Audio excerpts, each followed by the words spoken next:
So let's learn with me about the Ben Jonson. Ben Jonson का जो full name है वो है बेंजामिन जॉनसन। तो इसमें आपको सारे एग्ज़ाम पॉइंटर्स मिलेंगे, जो भी आपके एग्ज़ाम में पूछा जा सकता है वो सारा इसमें मेंशन है। ठीक है, तो बेन जॉनसन क्या है? कंटेम्प्रेरी ऑफ शेक्सपियर है। सबसे पहले तो आपको पता होना चाहिए, इंग्लिश प्ले राइट है, पोएट है। और उसके बाद जो मोस्ट इम्पॉर्टेंट पॉइंट है वो है कि ही वॉज इम्प्रिजन 3 टाइम्स जो है इनको जेल हुई थी, इनको जेल में जाना पड़ा था। तो फर्स्ट टाइम तो क्या था कि जब इन्होंने आइल्स ऑफ डॉग्स जो ये टेक्स्ट है वो लिखा था। ठीक है, और अब ये भी पता होना चाहिए कि भी आइल्स ऑफ डॉग्स है क्या। सो ये क्या था? लॉस्ट वर्क था, टॉमस नैश का लॉस्ट वर्क था ये। एंड जो फ़िलिप हैंसलो है ना, उनके लिए ये मैगज़ीन्स वगैरह लिखते थे, तो उन्होंने इनको बोला था कि ये वाला जो वर्क है ना इसको कंप्लीट करना है। तो जैसे ही इन्होंने लिखा तो इनको तो जेल कर दिया गया, मतलब जेल में डाल दिया गया। और उसके बाद फिर क्या है, सेकंड टाइम फिर इनको क्यों किया गया इम्प्रीजन? नेक्स्ट टाइम इन्होंने क्या किया, क्योंकि ये एक्टर भी थे बेन जॉनसन, तो इन्होंने क्या किया था, अपने ही जो फेलो एक्टर है ना गैब्रियल, उनको मार दिया था। तो इस वजह से इनको इम्प्रीजन किया गया। ठीक है, ये यहाँ पर 4 लिखा हुआ है। और फिर थर्ड टाइम इनको क्यों किया गया? थर्ड टाइम फिर इन्होंने एक और वर्क लिखा था, ईस्टवर्ड हो। ठीक है, ये वाला वर्क लिखा, फिर इस वर्क के लिए फिर से इनको इम्प्रीजन कर दिया गया। So these are the 3 times when he was imprisoned.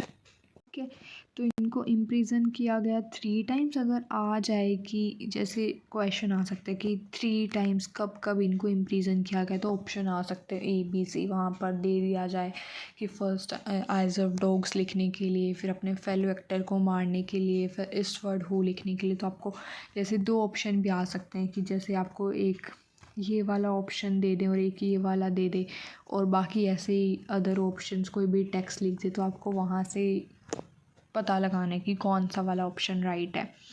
उसके बाद फिर है, इन्होंने ये वाला कॉन्सेप्ट दिया था कॉमेडी ऑफ ह्यूमर्स। ये भी आ सकता है कि who has given the concept of the comedy of humours. तो आपको वहाँ पर बताना है कि जो बेन जॉनसन है उन्होंने ये वाला जो कॉन्सेप्ट है कॉमेडी ऑफ ह्यूमर्स वो दिया था। उसके बाद यहाँ पर ये भी है कि इन्होंने कॉपी किसको किया था? प्लेटस को कॉपी किया था, जिसको हम पॉट ऑफ द गोल्ड भी बोलते हैं। उसके बाद क्या था कि जो ये कॉमेडी ऑफ ह्यूमर्स है ना, इसको इन्होंने 4 पार्ट्स में जो है डिवाइड किया था। एग्ज़ाम में ना ये नहीं आता कि भाई कितने पार्ट्स में किया। एग्ज़ाम में आपको जैसे ये दे दिया जाएगा, ब्लड लिख दिया, मेलेंकली लिख दिया, और साइड में ये ऑप्शंस ऊपर नीचे करके लिख देंगे। तो आपको उन ऑप्शन से मैच करके लिखना है कि जो ब्लड है, ब्लड का मतलब क्या है? सोशिएबल। ब्लड का मतलब होता है कि ऐसा पर्सन जो सोशिएबल होता है, जो सबके साथ कनेक्ट होकर रहता है, उसे हम बोलते हैं एक्सट्रोवर्ट। जो होगा वो होगा ब्लड ह्यूमर, उसमें ब्लड ह्यूमर। फिर फैलगम है, वो रिलैक्स्ड होगा, बहुत ही क्वाइट शांत सा। क्लोरल या फिर येलो बाइल लिखा आ सकता है, दोनों में से कोई भी नाम आ सकता है। तो आपको कंफ्यूज नहीं होना, याद रखना है दोनों को। उसे हम बोलेंगे एम्बिशियस। एम्बिशियस कौन होता है? जिसको अलग अलग अपॉर्चुनिटीज़ जो सीख करता है, अलग अलग जो स्किल्स हैं उनको सीखने का वो ट्राई करता है, उसे हम एम्बिशियस बोलते हैं। Then we have a melancholy. Melancholy is the opposite of the blood का जो अपोजिट है वो मेलेंकली है। मेलेंकली होते हैं इंट्रोवर्ट, थॉटफुल। ठीक है, इसमें आपको याद रखना कैसे आ सकता है क्वेश्चन में आ सकता है आपको मैच दी फॉलोइंग में बहुत सारे क्वेश्चंस पूछा जा चुका है। ठीक है, सो ये तो मोस्ट इम्पॉर्टेंट है ही। उसके बाद फिर ना जैसे अब कोट वाले क्वेश्चंस भी आने लगे हैं कि आपको कोटेशन भी दे दी जाती है। ठीक है, तो वो हम अभी करेंगे। और एक ये है इम्पॉर्टेंट पॉइंट पहले कि जो बेन जॉनसन है ना, उनके जो बाद के जो प्लेज हैं उनको डोटेजेस बोला गया है। ठीक है, और वो डोटेजेस किसने बोला है? जॉन ड्राइडन ने बोला है। क्यों बोला है? क्योंकि वो वेल रिसीव नहीं थे, मतलब अच्छे से एक्सप्लेनेशन नहीं होगी उनमें। तो अब इसमें क्वेश्चन क्या है, लेकिन क्वेश्चन ये आ सकता है कि भाई ये टर्म आ सकती है कि जो ये टर्म है, डोटेजेस टर्म है, ये किसने दी थी? सैमुअल जॉनसन के वर्क्स को डोटेजेस टर्म किसने दी थी? तो वो दी थी जॉन ड्राइडन ने। ये आपको लिख के आना है। नेक्स्ट वी हैव, हाँ यहाँ पर आ गया इम्पॉर्टेंट फिर से कि यहाँ पर क्या था कि जो जॉन ड्राइडन ने पहले इनके वर्क्स को डॉटेजेस बोला, फिर जॉन ड्राइडन का ही एक वर्क था ड्रामेटिक ऑफ पोइजी, तो उसमें ना इन्होंने एक कोटेशन दी थी। उन्होंने क्या बोला था कि वो ना इसमें कंपेयर करते हैं बेन जॉनसन को शेक्सपियर के साथ कंपेयर करते हैं। बोलते हैं कि I would compare him with the Shakespeare but I must acknowledge him the most correct poet, उनको मानते हैं। फिर वो बोलते हैं कि भाई जो शेक्सपियर है ना उनको तो मैं होमर के साथ कंपेयर कर रहा हूँ और जॉनसन को मैं वर्जिल के साथ कर रहा हूँ, but in the end conclude वो करते हैं कि भाई मेरे को शेक्सपियर ज़्यादा पसंद है। तो यहाँ पर आपको ये कोटेशन लिखी आ सकती है और पूछा जा सकता है, ऐसे भी आ सकता है कि ये कौन से टेक्स्ट में से है। टेक्स्ट में से आ जाए तो आपको ये नाम लिख के आना है, ड्रामेटिक ऑफ पोइजी में से है। अगर आपसे राइटर पूछा जाए तो आपको जॉन ड्राइडन लिख के आना है। तो क्वेश्चन कैसे भी आ सकता है ट्विस्ट होकर, ठीक है। उसके बाद मोस्ट इम्पॉर्टेंट है आपके जो उनके वर्क्स हैं वो क्रोनोलॉजी में होने चाहिए, ठीक है।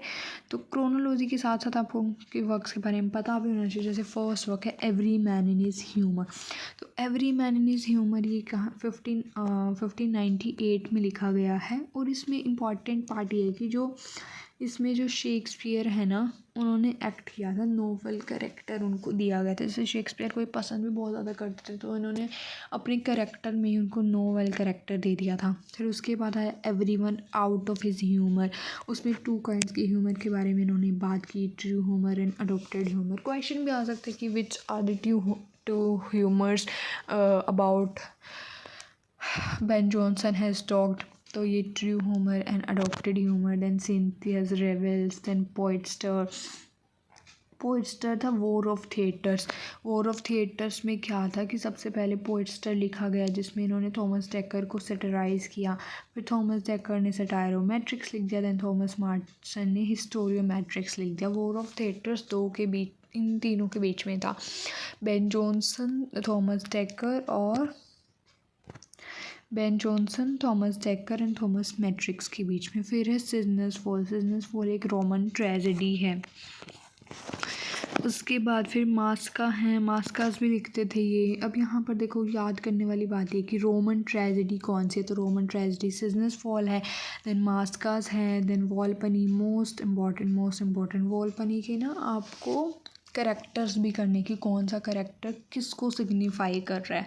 फिर एपिसिनी है, the silent women, the alchemist, battle of friar, less powerful. So ये जो 11 वर्क्स हैं ना ये आपको सीक्वेंस में लर्न होने चाहिए। कई बार तो क्रोनोलॉजी भी पूछी जाती है, ठीक है।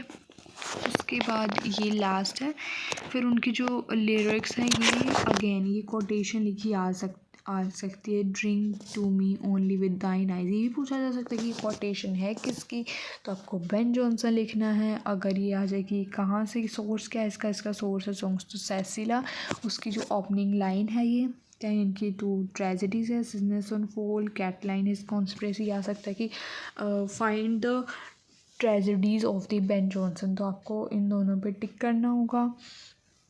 देन सन ऑफ मैन का मतलब है जो बेन जॉनसन को ही फॉलो करते थे। वो कौन से राइटर्स हैं, वो रॉबर्ट हैरिक हैं, रिचार्ड लवलेस हैं, सर जॉन सकलिंग हैं, थॉमस कैर्यू हैं, ठीक है। तो अब इसमें से जो ये तीनों हैं ना ये कैवेलियर पोइट्स भी हैं और ये सन ऑफ बेन भी हैं, तो कंफ्यूज नहीं होना। सन ऑफ बेन पूछा जाए तो वहाँ पर सन ऑफ बेन वाले ऑप्शंस करेक्ट करने, और कैवेलियर पोइट्स पूछा जाए तो कैवेलियर पोइट्स वाला करना है।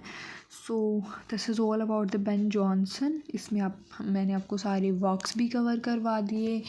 उनको थ्री टाइम्स इम्प्रीजन किया गया था, वो भी आपको बता दिया कि क्यों किया गया। फिर जो उनका कॉन्सेप्ट है कॉमेडी ऑफ ह्यूमर्स वो भी हमने कर लिया। फिर जॉन ड्राइडन जो कि मोस्ट इम्पॉर्टेंट है वो भी हम कर चुके हैं, ठीक है। तो ये सारा आपको लर्न करना है एंड आई होप ये आपके लिए हेल्पफुल होगा।